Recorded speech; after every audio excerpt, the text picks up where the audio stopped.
Assalamu alaikum урматтуу Москвада мекендештер. Амансыздарбы? Сиздер менен кайрадан эле Москва бар туугандар. Сиздерге сөз бергендей эле бүгүн сиздерге жагымдуу жаңылык. ВДНХда турабыз туугандар. Күнгө 11 октябрь, среда. Андыктан иш күнүңүздөр ийгиликтүү улансын. Эгерде сиздер жумуш издеп атсаңыздар, сиздерге чоң мүмкүнчүлүк. Кече сиздерге айтып кеткенде, мына ВДНХда жаңы жумуш орундары ачылды туугандар. Сүйлөшүүлөр жүрдү. Келишимдер болду. Ошол келишимдерди сиздерге кичине айта кетели үстүртөн. Бул келишимде биздин эмгек, социалдык камсыздоо жана миграция боюнча өкүлчүлүктүн Москвадагы жетекчиси Кубандык Акматбекович менен ушул жердин ВДНХнын жумуш боюнча жоопкерчиликтүү кишиси менен келишимдер болду. Ошол келишимдердин негизинде азыр чоң жакшы өтө мүмкүнчүлүктөр пайда болду туугандар.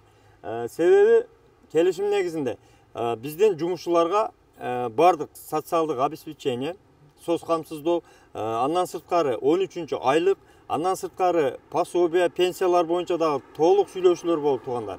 Андыктан Россиянын граждандары кандай гана шарттар менен иштеген болсо, мисалы Кыргызстандын граждандары ошондой шарттарда иштемек болду. Андан сырткары сүйлөшүүнүн жүрүшүндө баягы регистрация маселеси дагы ушул жерде чечилмей болду.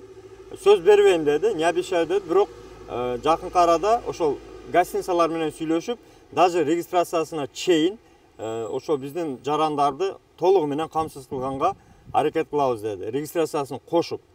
Андыктан туугандар, сиздерге толук маалымат алыш үчүн номерлерди жазып койдук.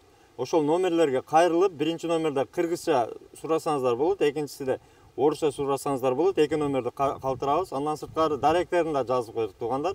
Ошол дарекке кайрылып, номерлерге кайрылып туугандар жумушка орношсоңуздар болот. Бул өтө жакшы мүмкүнчүлүк, себеби толугу менен социалдык камсыздоо каралган. Көпчүлүк вакансиялар ачылган туугандар, шопур вакансиясы, андан сырткары жашылдандыруу боюнча жаңы иш орундары ачылган. Тазалоо иштери, дворник, уборщица, андан сырткары дагы көптөгөн вакансиялар бар туугандар. Андыктан келип, жазып, номерлерге кайрылсаңыздар болот. Андыктан бөтөн жерде аман болуңуздар. Бөөдө кырсыктан Аллахым сактасын, өзүңүздөргө сак болуңуздар, документке так болуңуздар. Граница маселеси боюнча Мухиддинге кайрыласыздар, до конца барат, сиздерге жолдо жардам берет. Аман болуңуздар туугандар.